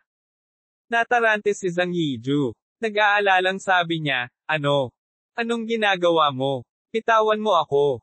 Sumulyap si Qin Yu sa kanya at sinabing, kung pakakawalan kita ngayon, maaari ka bang bumalik? Bahagyang kumunat ang noo ni Zhang Yijo. Iyon ang katotohanan. Wala na siyang lakas sa katawan ngayon, at nahihirapan siyang maglakad. Huwag kang mag-alala. May gamit pa ako sayo. Hindi pa kita papatayin, sabi ni Qin Yu habang naglalakad. Kinagat ni Zhang Yijo ang kanyang mga ngipin. Inayos niya ang sarili at sinabing, maaari mo bang baguhin ang iyong posisyon? Kailangan mo ba akong buhatin ng ganito? Hindi, walang ekspresyong sabi ni Qin Yu. Tuldok tuldok tuldok. Pinuhat ni Qin Yu si Zhang Yijo pabalik sa pamilya Tang. Pagkapasok nila, bumangga si Tang Mo. Qin Yu? Bakit ka nagbalik ng babae? Mukhang maganda ang babaeng ito, dinilaan ni Tang Mo ang kanyang mga labi at sinabing may masamang tingin. Inilibot ni Qin Yu ang kanyang mga mata at sinabing, naglilinang siya sa pamamagitan ng pagsipsip ng diwa ng mga lalaki. Ang sino mang nakipagtalik sa kanya ay magiging kalansay. Nang marinig ito, si Tang Mo ay agad na sumuray-suray sa takot. Qin Yu? Sino ba talaga ang babaeng ito? Hindi maiwasang magtanong ni Tang Sheng. Ipinaliwanag ni Qin Yu, galing siya sa Han Palace at sinubukan akong palihim na atakehin, ngunit nahuli ko siya. Han Palace. Nang marinig niya ang pangalang ito, ang ekspresyon ni Tang Sheng ay hindi maiwasang bahagyang magbago. Mukhang narinig mo na ang Han Palace. Gumisi si Zhang Yijo. Dahil narinig mo ang magandang pangalan ng Han Palace, ipinapayo ko sa iyo na palayain mo ako sa lalong madaling panahon. Kung hindi, tiyak na magdadala ang ating sect master ng hukbo para sirain ang pamilyang Tang. Kabanata 749, bumalik sa Jingdo. Itikom mo ang iyong bibig, malamig na sabi ni Qin Yu. Itinapon ni Qin Yu si Zhang Yijo sa tabi at pagkatapos ay tumingin kay Tang Sheng. Mr. Tang, narinig mo na ba ang Han Palace? Tumango si Tang Sheng at sinabing, oo. Ang Han Palace ay sikat sa loob ng maraming taon. Sinasabing maraming nangungunang martial saint ang natutulog sa kanilang mga sekta. Pero hindi ko alam kung totoo o hindi. Sleeping martial saints. Anong ibig mong sabihin? Mukhang hindi naintindihan ni Qin Yu. Paliwanag ng lalaking may bigot sa gilid, bagamat natutulog daw itong martial saints, it's actually a whip of the martial saints' remnant soul. Ang layunin nito ay protektahan ang sekta at maiwasan ang isang sakuna na mangyari. Tama iyan. Tumango si Tang Sheng. Para sabihin sa iyo ang totoo, ang pamilya Tang ay pareho. Nang marinig ito, biglang naintindihan ni Qin Yu. Hindi nakakagulat na sinabi ni Tang Sheng na hindi sila natatakot sa Jingdo Martial Arts Association sa Tang City. Qin Yu? Mas mabuting mag-ingat ka. Ang Han Palace ay hindi madaling harapin, paalala ni Tang Sheng sa kanya. Ikinaway ni Chinyu ang kanyang kamay at sinabing, hindi mahalaga. Dahil natutulog silang mga martial saints, walang dapat ikatakot. Bukod dito, inaasahan ko talaga na makakapagpadala sila ng mas maraming tao, sabi ni Chinyu na may walang pakialam ng ngiti. Para kay Chinyu, ang paglunok ng Golden Course ay ang pinakamabilis na paraan para maglinang. Sa makatuwid, kung mas marami ang mga kalaban, mas magiging mabilis ang cultivation ng Chinyu. Pagkatapos kumain sa pamilya Tang, dinala ni Chinyu si Zhang Yiju pabalik sa kanyang mansyon. Nakaupo sa mansyon na ito, humigop si Chinyu ng kanyang tsaa at sinabing, Zhang Yiju, binibigyan kita ng pagkakataong mabuhay, ngunit kailangan mong makinig sa akin. Sa oras na ito, nabawi ni Zhang Yiju ang ilan sa kanyang lakas. Nagkaroon siya ng ideya, at mapang-akit na sinabi, okay, kahit anong gusto mong gawin ko, papakinggan kita. Humigop ng tsaa si Chinyu at walang pakialam na sinabi, gusto kong malaman ang layunin ng Han Palace na kinukuha ang maskara na ito, at paano nila gagamitin ang maskara na ito. Gusto mo ako ang maging especially iya mo. Isang bakas ng gulat ang sumilay sa mukha ni Zhang Yiju. Tumango si Chinyu at sinabing, maaari mong isipin ito sa ganitong paraan. Sumimangot si Zhang Yiju at sinabing, hindi, kapag nalaman ito ng sect master, papatayin niya ako. Sa tingin mo hindi kita papatayin. Malamig na sabi ni Chinyu. Malungkot at hindi sigurado ang ekspresyon ni Zhang Yiju. Isang bakas ng katusuhan ang sumilay sa kanyang mga mata. Ipapangako ko sa kanya, at hanggat aalis ako sa lugar na ito, hindi na ako babalik. Napaisip si Zhang Yiju sa sarili. Mas mabuting huwag mong subukang magsinungaling sa akin. Gayunpaman, nakita ni Chinyu ang kanyang mga iniisip. Pagkatapos sabihin iyon, itinaas ni Chinyu ang kanyang daliri, at isang sinulid ng gintong liwanag ang lumipad patungo sa glebela ni Zhang Yiju. Nagbago ang ekspresyon ni Zhang Yiju. Gusto niya itong pigilan, ngunit sa kalagayan niya ngayon, hindi niya ito mapipigilan. Ang gintong marka ay pumasok sa glebela ni Zhang Yiju. Hindi lang iyon, patuloy pa rin ang pag-drill ng liwanag sa kanyang isipan. Ang matinding sakit ay nagpaungol kay Zhang Yiju, at ang kanyang katawan ay nanginag. Anong ginawa mo sa akin? Masakit na sabi ni Zhang Yiju. Napangiti si Chinyu ng walang pag-aalinlangan at sinabing, pinagsama ko ang marka sa iyong banal na kahulugan. Kung gusto mong burahin ang marka, kailangan mong sirain ang iyong divine sense. Ikaw. Ang ekspresyon ni Zhang Yiju ay agad na naging sobrang pangit. Kinagat niya ang kanyang mga ngipin at sinabing, napakalupit mo. Gumisi si Chinyu at sinabing, syempre, maaari mo ring piliin na maging tapat sa Han Palace. Kaya kitang patayin ngayon din. Habang nagsasalita siya, tumayo si Chinyu. Ang kanyang katawan ay nagdadala ng isang nakakatusok na lamig, at ang kanyang layunin sa pagpatay ay mas nakakagigil. Sa pagharap sa kamatayan, sa wakas ay natakot si Zhang Yiju. Nagmamadali niyang sinabi, papayag ako. Pero hindi ako sigurado kung sasabihin sa akin ng sect master natin. Sinabi ni Chinyu na may isang walang pakialam na ngiti, iyan ang iyong negosyo. Oo nga pala, kung hindi ka makakakuha ng anumang impormasyon, maaari kong sirain ang iyong banal na pakiramdam anumang oras. Kinagat ni Zhang Yiju ang kanyang mga ngipin at sinabing, nakuha ko. Noon lamang tumango si Chinyu bilang kasiyahan. Wait lang. Babawiin ko ang iyong internal chi sa lalong madaling panahon. Tumayo si Chinyu at tumalikod para bumalik sa silid. Makalipas ang halos isang oras. Lumabas si Chinyu na may hawak na ilang table tas. Inumin ang pil na ito at maaari ka nang umalis, sabi ni Chinyu. Maingat na tanong ni Zhang Yiju, ano ito? Huwag kang mag-alala. Ito ay isang tableta upang mabawi ang iyong panloob na chi. Kung gusto kitang patayin, hindi ko na kailangang sayangin ang lakas ko. Inilibot ni Chinyu ang kanyang mga mata. Tila naisip ni Zhang Yiju na may katuturan ito. Kinuha niya ang tableta at nilagok iyon. Sa sandaling ang tableta ay pumasok sa kanyang tiyan, ang kanyang panloob na lakas ay dahan-daang bumabawi. Sa isang iglap, nabawi ng katawan ni Zhang Yiju ang lakas nito. Chinyu? Dapat kanina pa kita pinatay. Tumingin si Zhang Yiju kay Chinyu at hindi maiwasang magngalit ang kanyang mga ngipin. Gumisi si Chinyu. Huwag mong kalimutan ang sinabi ko. Hindi ako nagbibiro sa iyo. Malamig na bumantong hininga si Zhang Yiju. Tumalikod siya at umalis nang walang sinasabi. Pagkaalis niya, kinalkala ni Chinyu ang oras. 5 araw na lang ang natitira sa petsa na napagkasunduan niya ang Heaven Swallow ang Python. Panahon na para bumalik sa Jingdo. Huminga ng malalim si Chinyu. Hanggat natalo niya ang Heaven Swallow ang Python sa pagkakataong ito, malalaman ni Chinyu kung aling Mystic Realm si Yanruozo ang nakalock. Sa oras na iyon, magkakaroon ng paraan si Chinyu para iligtas si Yanruozo. Kinabukasan, tinala ni Chinyu ang lalaking may bigot, si Xiaoyu, at ang iba pa sa lobby ng pamilya Tang. Handa ka na bang umalis? Tanong ni Tang Sheng. Yumuko si Chinyu at sinabing, oo. Salamat sa pag-aalaga sa akin sa panahong ito, Mr. Tang. Gayunpaman, ikinaway ni Tang Sheng ang kanyang kamay at sinabing, hindi kita inaalagaan. Ginagawa ko lang ito para sa pamilya Tang. Chinyu? Bumalik ka at maglaro kapag may oras ka, nakangiting sabi ni Tang Mo.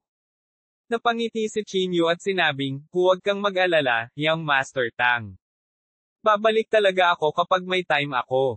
Pagkatapos magpaalam sa pamilya Tang, sina Chinyu, lalaking may bigot, at Xiaoyu ay naglakbay pabalik sa Jingdo. Jingdo. Mula nang lumaban si Blackie kay Jiang He, ang kanyang reputasyon ay tumaas. Halos lahat ay itinuturing siyang numero 1 tao sa mundo. Kahit si Yan Jingyao ay na-outshadowed. Bagamat hindi nag-away sina Blackie at Yan Jingyao, lahat ay mas hilig kay Blackie. Bagamat hindi masaya si Yan Jingyao tungkol dito, hindi siya nababalisa. Young Master Yan, mas mababa ka ba talaga kay Blackie? Tanong ng isang attendant sa tabi ni Yan Jingyao. Gumisi si Yan Jingyao. Mababa ako sa kanya. Hayop lang siya. Anong karapatan niya para ikumpara ako? Ngunit, ngayon, iniisip ng labas ng mundo na ang lakas ni Blackie ay higit sa iyo, sabi ng isang tao. Gumisi si Yan Jingyao. Paano malalaman ng mga langgam na ito kung ano ang bloodline power? Normally speaking, ang lakas ng Earth-rank demonic beasts ay talagang mas mataas kaysa sa mga tao, ngunit ang tinatawag na demonic beasts ay hindi dapat banggitin sa harap ng bloodline power. Habang nagsasalita siya, ang mga kamay ni Yan Jingyao ay nag-iipon ng mga alon ng enerhiya. Ang kanyang palad ay humampas pasulong, at ang itim na gintong bato sa kanyang harapan ay nagkapira-piraso. Ito ang kapangyarihan ng isang bloodline, malamig na sabi ni Yan Jingyao. Kabanata 750, muling inatake si Elzon. Nang makita ang nabasag na Black Goldstone, hindi napigilan ng attendant na manlaki ang kanyang mga mata. Ito ang Black Goldstone na kinikilalang pinakamahirap na materyal. Kahit na ang bilangguan ng Jingdo Martial Arts Association ay gumamit ng materyal na ito. Ngunit ngayon, ang Black Goldstone na ito ay mukhang napakahina sa harap ni Yan Jingyao. So strong? Hindi napigilan ng attendant na malunok. Gumuso si Yan Jingyao at sinabing, ito ay ang paggising lamang ng 80% ng kapangyarihan ng bloodline. Kung maaari itong maging 100%.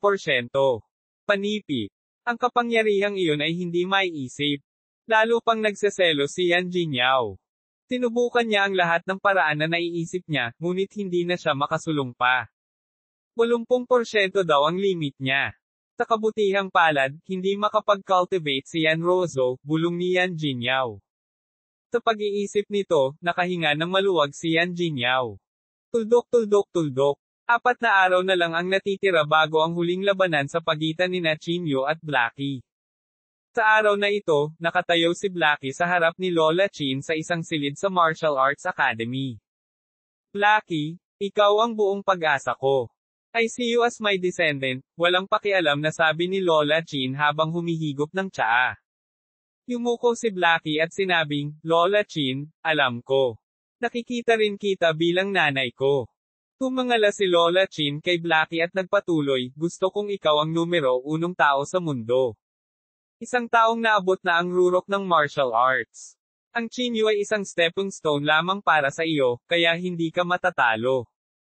Isang bakas ng pang-aalipusta ang sumilay sa madilim na mga mata ni Blackie. Gumuso siya. Lola Chin, huwag kang mag-alala.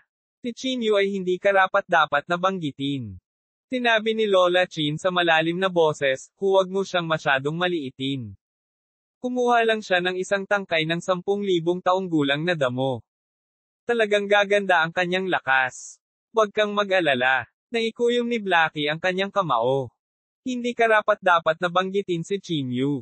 Tumango si Lola Chin at sinabing, maaari kang umalis. Gumuso si Blackie at umatras sa gilid. Bagamat si Blackie ay lubos na nagtitiwala, si Lola Chin ay medyo hindi sigurado. Hindi sa wala siyang tiwala kay Blackie, ngunit walang alam si Lola Chin tungkol sa lakas ni Chinyu sa ngayon. Hindi niya alam kung anong uri ng kaharian ang narating ni Chinyu sa pamamagitan ng pag-asa sa 10,000 taong gulang na damong iyon.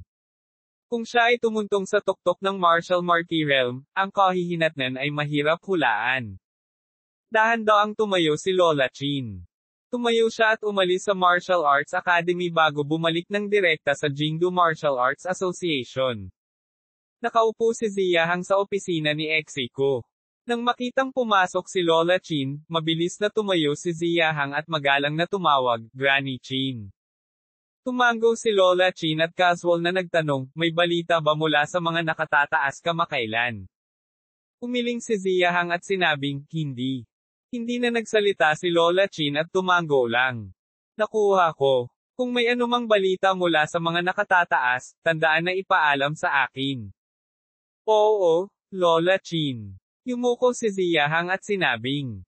Pagkatapos noon, umupo si Lola Chin sa upuan ni Ziyahang. Nagsalin siya ng isang tasa ng tsaa at pumikit na para bang may hinihintay siya. Makalipas ang halos kalahating oras. Isang lalaki ang pumasok mula sa labas ng pinto. Ang lalaking ito ay maikli, may snow white eyebrows at isang natatanging aquiline nose. Ang lalaking ito ay walang iba kundi si Elzon. Lola Chin. Lumakad pasulong si Elzon at binati si Lola Chin. Tumango si Lola Chin, na nagpapahiwatig na maupo siya. Ngumiti si Elzon at sinabi, Lola Chin, kung may kailangan ka, sabihin mo lang sa akin. Tinitigan ni Lola Chin si Elzon at malamig na sinabi, gusto kong pumatay ka ng tao. Nagmamadaling sinabi ni Elzon, kailangan mo lang sabihin sa akin ang pangalan. Malamig na naglabas ng dalawang salita si Lola Chin, Chinyu. Nang marinig ito, natawa si Elzon. Last time, hinayaan ko siyang makatakas sa swerte. Huwag kang mag-alala. This time, kukunin ko na talaga ang buhay niya. Sabi ni Elzon na may malabong ngiti. Kinawian ni Lola Chin ang kanyang kamay at sinabing, hindi, hayaan mo siyang mabuhay. Natigilan si Elzon at nagulat na sinabi, hayaan mo siyang mabuhay. Bakit? Huwag mong itanong kung ano ang hindi mo dapat itanong, sabi ni Lola Chin na nakakunot ang noo. Medyo nahiya si Elzon, ngunit tumango pa rin siya at sumang-ayon, naiintindihan ko. Pagkasabi nun ay tumalikod na siya at naglakad palabas. Hindi sinabi ni Lola Chin kay Elzon ang tungkol sa kasalukuyang lakas ni Chinyu. Ang dahilan kung bakit niya ipinadala si Elzon upang patayin si Chinyu ay upang subukan ang lakas ni Chinyu. Siyempre, kung maginhawang mapilayan ni Elzon si Chinyu, natural na iyon ang pinakamahusay. Tuldok. Sa kabilang panig, si Chinyu, lalaking may bigot, at si Xiaoyu ay nakarating na sa Jingdo. Xiaoyu, pagkarating mo sa Jingdo, dapat mong tandaan na ang maskara ay hindi maaaring malaman ng sinuman, maintindihan. Nagbabala si Chinyu. Tumango si Xiaoyu at sinabing, naiintindihan ko. Dahil kahit ang Han Palace ay alam ang tungkol sa pagkakaroon ng maskara, dapat ding malaman ng Jingdu Martial Arts Association. Kung nahulog si Xiaoyu sa kanilang mga kamay, ang mga kahihinatnan ay hindi maiisip. Sa oras na ito, unti-unting dumidilim ang kalangitan, kaya pansamantalang nakahanap ng matutuluyan si Chinyu. Sayang naman. Ang lalaking may bigot ay nagbilang ng oras gamit ang kanyang mga daliri. Hindi madaling pumasok sa isang mystic realm, ngunit na-miss ko ito. Inilibot ni Chinyu ang kanyang mga mata at sinabing, kung makakahanap ka ng paraan para makapasok sa isang mystic realm na walang may-ari, ipinapangako kung babalikan kita ng mystic realm. Pamulong ang lalaking may bigot, sa tingin mo ba ganoon kadaling pumasok sa isang mystic realm na walang may-ari? Natatakot ako na ang Jingdu Martial Arts Association lang ang nakakaalam ng pamamaraang ito. Oo. Hindi napigilan ni Chin Yu na mapabuntong hininga. Kahit na ang pamana na naiwan ng kanyang ama ay hindi ito naitala, na sapat na upang ipaliwanag ang kahirapan ng pamamaraang ito. Sa palagay ko ang paraan para makapasok sa Mystic Realm na walang may-ari ay binuo ng Jingdu Martial Arts Association mismo, sabi ni Chin Yu. Ang lalaking may bigot ay medyo nagulat na nagsabi, ikaw at ako ay nag-iisip ng parehong bagay. Sa lahat ng mga taon na ito, naglakbay ako sa buong mundo at nagbasa ng hindi mabilang na mga sinaunang libro, ngunit hindi pa ako nakakita ng anumang tala ng walang may-ari na Mystic Realm. Tumango si Chin Yu at sinabing, ang walang may-ari na Mystic Realms ay malamang na naiwan ng mga ninuno, at unti-unting naging walang may-ari. Sa madaling salita, bago ito, walang pag-iral ng Mystic Realms na walang may-ari. Ang lahat ng Mystic Realms ay ipinasa mula sa henerasyon hanggang sa henerasyon, kaya natural, hindi na kailangan ng anumang paraan para masira ito. Oo. Tumango ang lalaking may bigot. Isang eksperto mula sa Jingdu Martial Arts Association ang nakabasag ng pamamaraang ito. Nanatiling tahimik si Chin Yu. Ang pag-crack sa walang may-ari na Mystic Realm ay dapat may kasamang spatial spells. Ngunit ang mga spatial spell ay talagang hindi isang bagay na maaaring makuha ng isang martial marquee. Kung may pagkakataon, kailangan kong pumunta sa Jingdu Martial Arts Association's Scripture Pavilion para tingnan, naisip ni Chin Yu sa kanyang sarili. Napakaraming sikreto ng Scripture Pavilion. Bukod sa mga spells, mayroon din itong kasaysayan ng pag-unlad ng martial arts. Gustong makita ni Chin Yu ang tungkol sa bloodline ni Yan Rozo, ang kanyang ama, at ang kwento ng babaeng nakamaskara. Habang nag-uusap silang dalawa, biglang tumunog ang telepono ni Chin Yu. Kinuha niya ang telepono at nakita niyang si Ziyahang ang tumatawag.